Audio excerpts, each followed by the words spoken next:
Freeman. Welcome to Africa's Brain Bank, the second annual fundraiser and meeting of leaders from across the globe.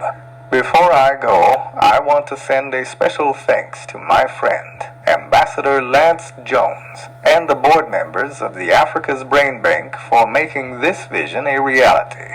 Please give to this most worthy cause, and remember, your donations are tax deductible.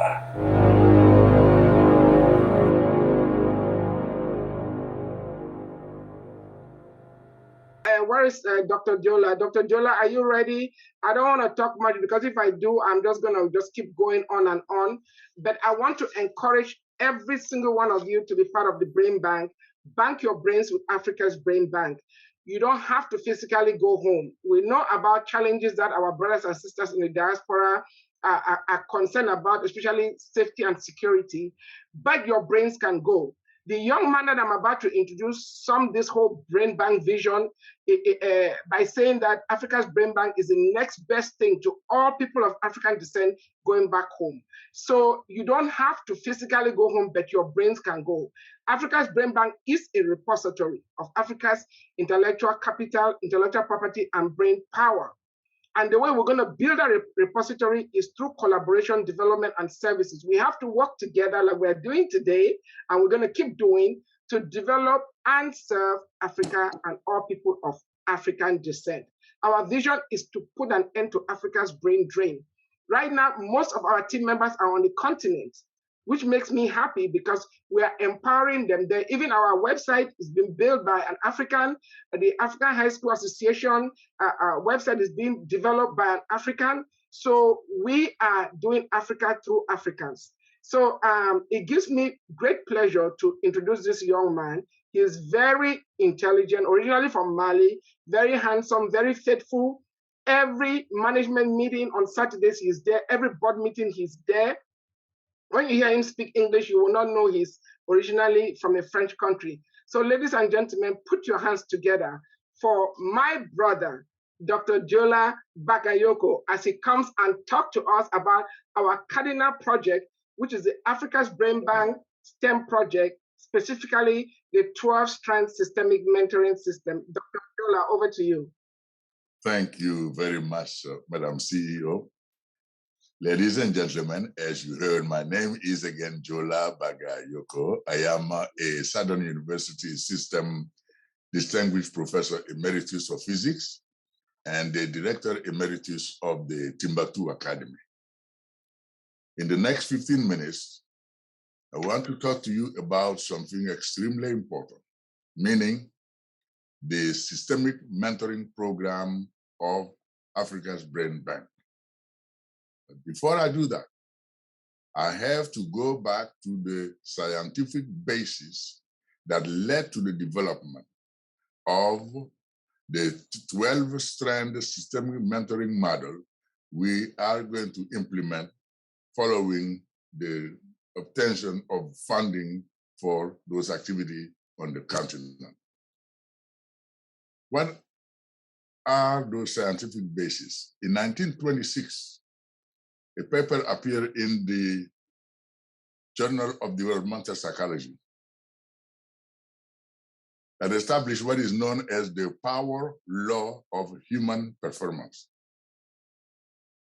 This law is described already in detail in a repository at the African Brain Bank. I will simply summarize it. It says that for any individual, the extent to which that individual can execute a simple task correctly and rapidly, that extent is determined principally by a constant A, another constant B, a third constant E, and a fourth constant P, and it gives an equation which is such that as the number of time n by which an individual repeats a task increases, then the expertise of the individual in executing that task increases similarly. Let me put this in another way, or in another fashion. Another way of putting it is that the saying that we have all heard, that practice renders perfect. But guess what? This law of human performance, power law, stayed in the literature from 1926 to 1994. Absolutely nothing was being done with it, in my view. Why is that? Well, it may be because it was saying that all individuals, irrespective of gender, ethnicity, hairstyle, or skin color, can excel in executing any given simple task. That may be the reason. If you are familiar with the history of the United States, you will understand why it might have been dangerous in the 1930s and so forth to be caught around saying that all individuals can excel in everything. Now, come 1994, where Dr. Kelly and I, after studying very carefully what is in the power law, came to the realization that, in fact, this power law apply not only to simple tasks, but to all complex tasks. The difference is going to be that instead of one single set of 4 parameters, it is going to be a set of 1, 2, 3, or 4 different sets of parameters. Why?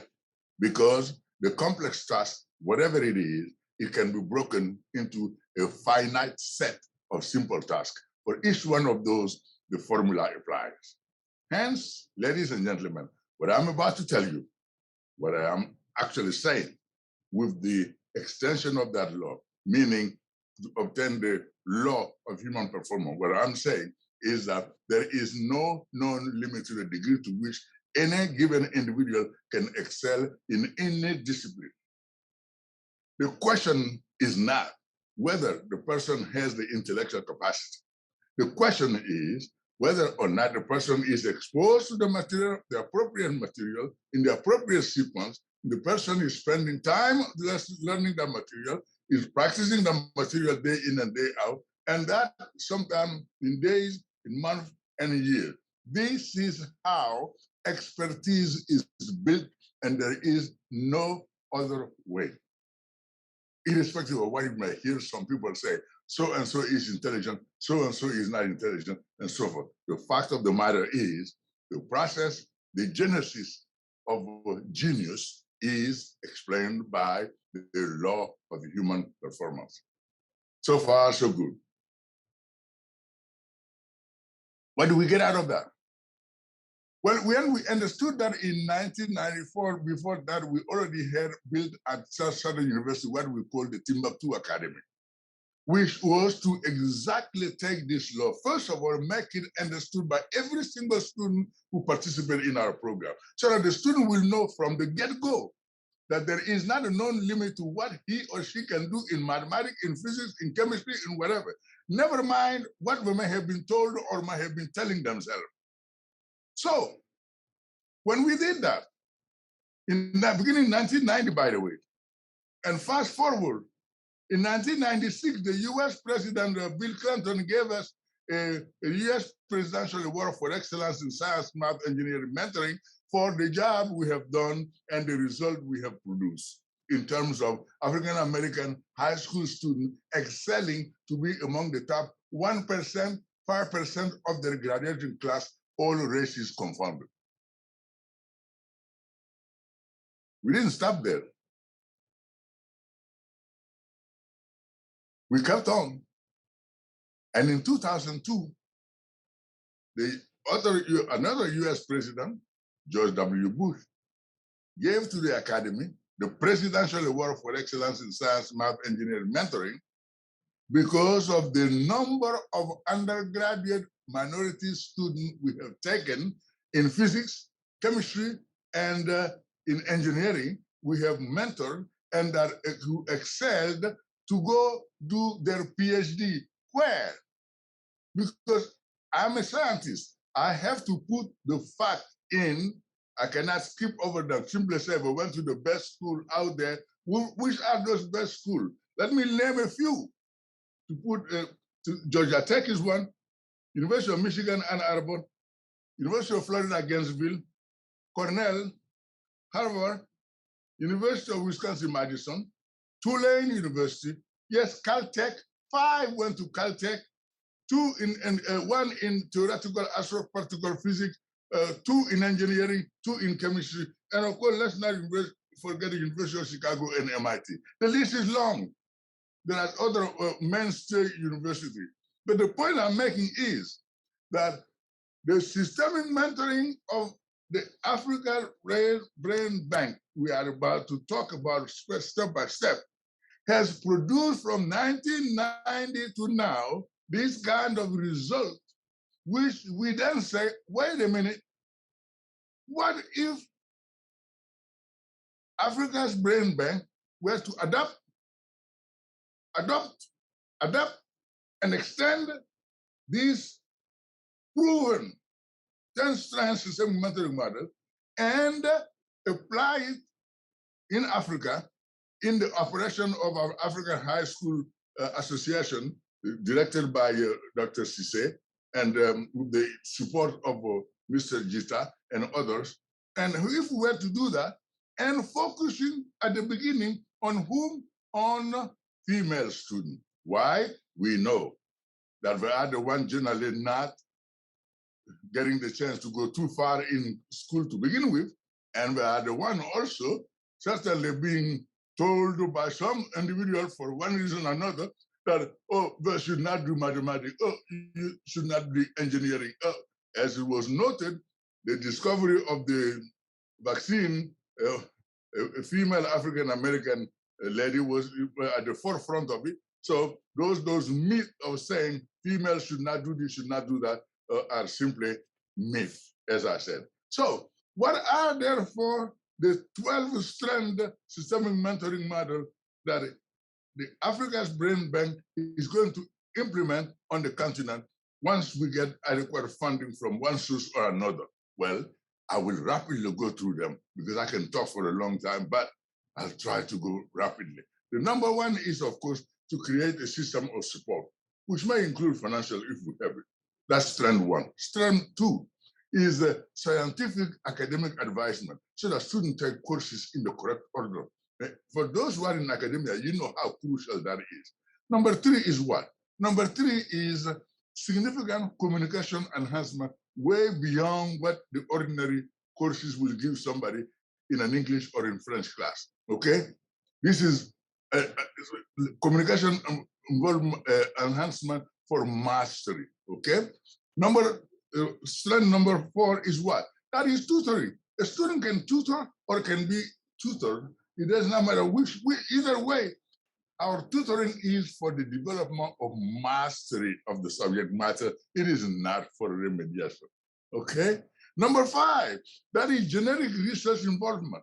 Well, you heard the first speaker, the Honorable Dr. Robert, talk about how technology is changing things. Well, these days, we can involve students in research over the internet, over the huge databases, and in so many different ways that I could take hours trying to go over some detail about it. So that strand number five is for that. Well, what is strand number six? That is the execution of specific research project, which can be of any kind of subject, whether that is the social behavior of students or whether that is the physics of this particular material and so on and so forth. The number of subjects of research is infinite. Okay, what now? After that sixth one, what is number seven? Strand number seven. Strand number seven is the immersion of the mentee in a scientific culture. Now, ladies and gentlemen, understand that the way of thinking in science, the way of behaving in science is there is a whole culture one has to acquire, participating in conferences or in workshops or in seminars, and so all those are processes by which we immerse the student in the scientific context. fashioning them, but we become, as they say in French, c'est en forgeant qu'on devient forgeron. It is in doing smithing that one become an iron smith or whatever other kind of smith. Now, after that strand number 7, what is strand number 8? That is simply to say that irrespective of what you have learned in terms of science, technology, engineering, mathematics, whatever your measure is, remember that, as Dr. Roberts said, new things keeps on coming. New development are coming. So you have to always have a spirit of lifelong learning, or you didn't understand anything. You didn't learn it from us, because we know things are coming. Now, you heard about artificial intelligence, you heard about a robot, but let me tell you about CRISPR. CRISPR that allowed the editing of gene of any kind. If you don't watch CRISPR, well, I don't know what to tell you. So that is to tell you that the number of areas where there is immense work to do intellectually, we cannot talk about it enough. There are too many. So this lifelong learning is one of the strands, therefore, of the mentoring model of Africa's Brain Bank. That was number 8. What is number 9? That's monitoring. If you don't tell me you are mentoring somebody, or you are doing a good job if you're not monitoring. If you're not monitoring, you have no fact, no data, no information, no grade spread, nothing to ascertain as to what happened, what the student has done or didn't do, presented, or did research and so on.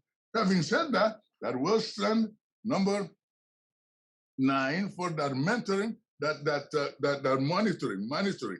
And these days, monitoring is done with what we call a mentoring portfolio, which is, of course, an online documentation, a portfolio where we put every single piece of information.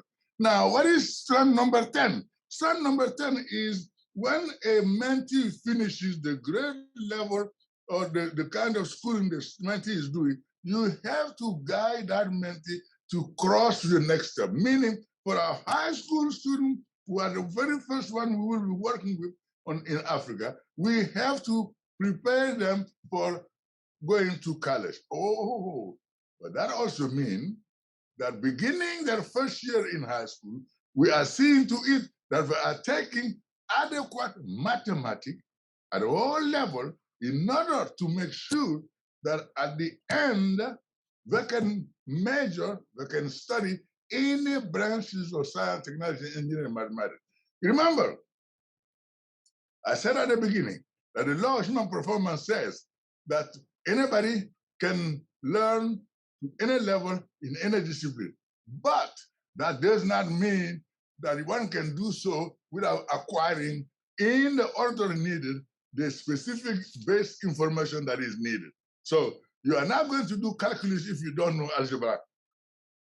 Trust me on that one. I don't have time to talk about the detail. Trust me. Now, so far I'm at 10. I will be at 12 soon.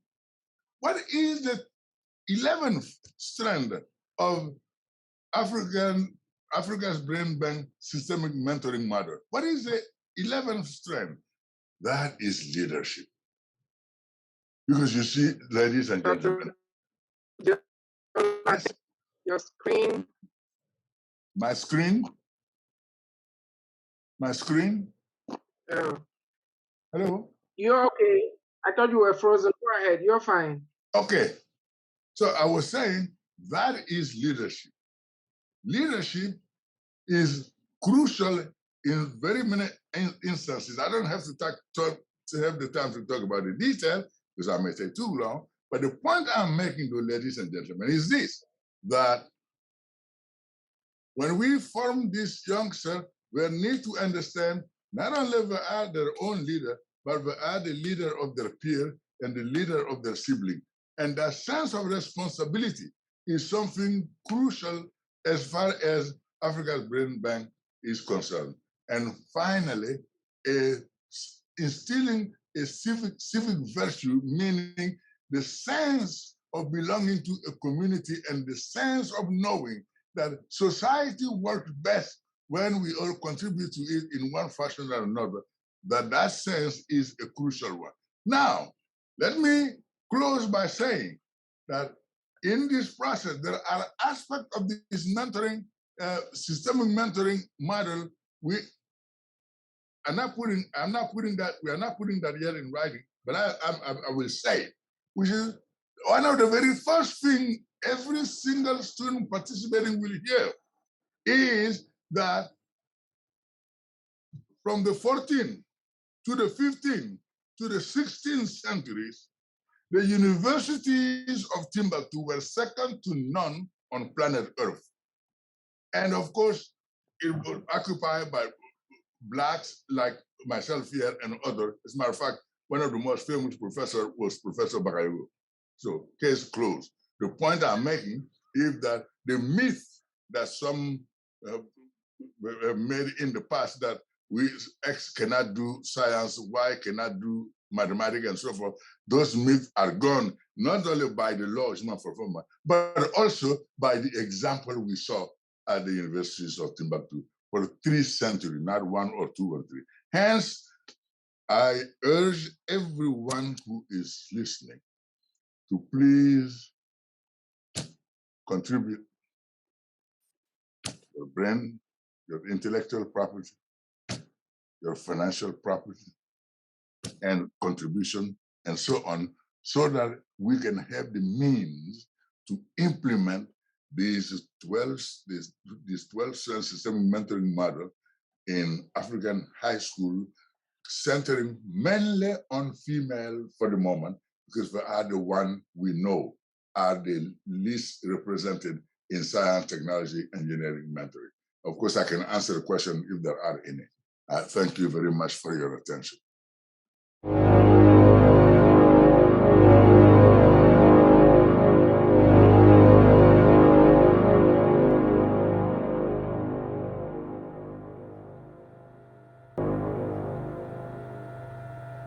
Hi, I'm Morgan Freeman.